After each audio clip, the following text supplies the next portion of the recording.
Duplex type brand new house and lot for sale in Lower Antipolo. Total selling price $14,800,000. Lot area 160 square meters. Floor area 157 square meters. 2 carport. Now let's proceed inside.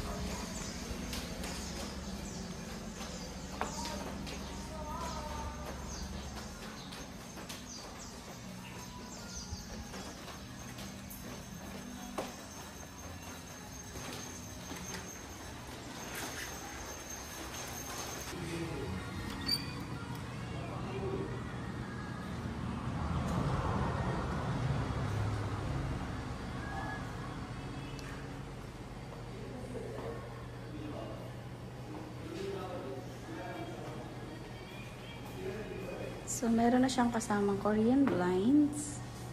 So, dito yung ating living room or living area. So, lahat po ng window may kasama na siyang Korean blind.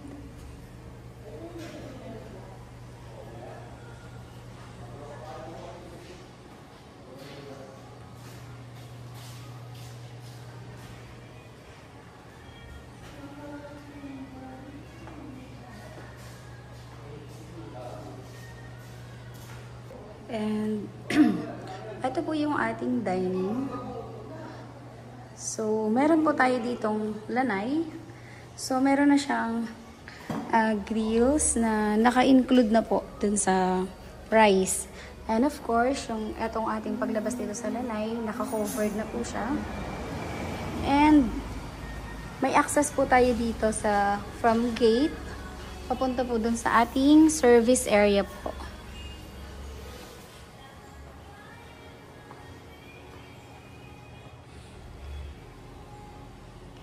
Ayan, kasama na po yung ating dining table.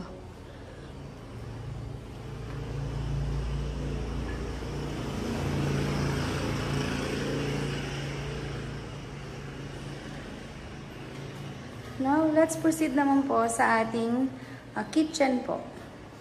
So, sa kitchen po natin, so, meron na pong kasamang stove and saka yung range hood po natin. And yung window niya, meron din po na Korean blind.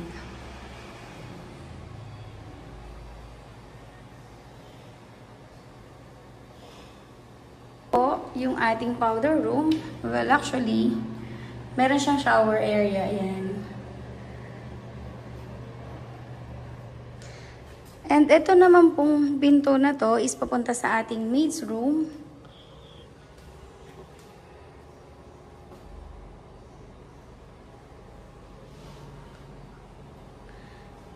Ayan, naka-window blinds na din po. And yung sarili pong toilet and bath. At ito pong pinto, yung access natin papunta sa service area. So, may tao po sa likod. So, hindi na po natin i-open.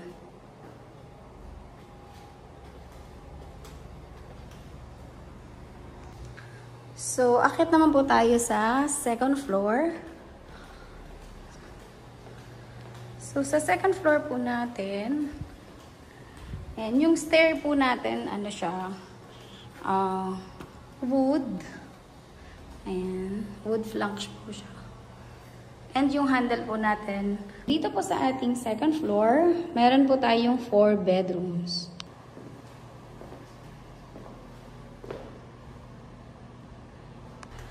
So, akit na po tayo. Dito po, meron tayong 4 na bedrooms. So, at saka dito, ang maganda, meron po tayong family area. So, proceed muna po tayo sa ating first bedroom. So, yung first bedroom po natin, meron na po siyang kasamang window type na aircon. And yung ating bintana, naka-window blinds na din po.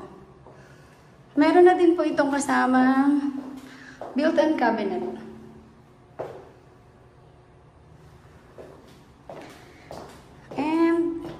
Yung second bedroom po natin, almost same size, kaya lang medyo mas mahaba po ng konti ito.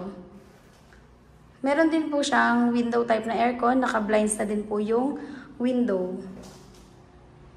And meron po siyang built-in cabinet. And ito po yung common bathroom para dun sa 3 bedrooms natin. So, actually ang kulang lang po dito is yung enclosure po ng shower area. Yung glass enclosure. And yung 3rd bedroom po natin. Same po dun sa mga nauna natin rooms na nakita.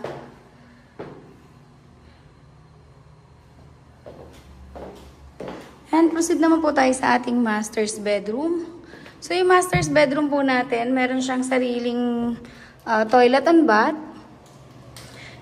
And may naka-include na din pong yung water heater po. Multi-point water heater.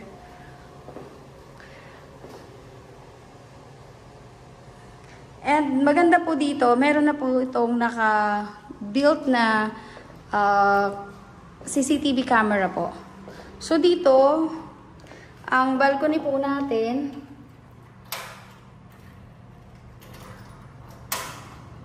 ba't ayaw mabuksan? Naka-grills na po.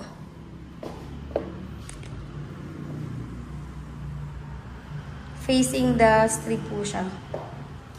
And yung mga window po natin, naka-blinds na din, at saka itong pinto,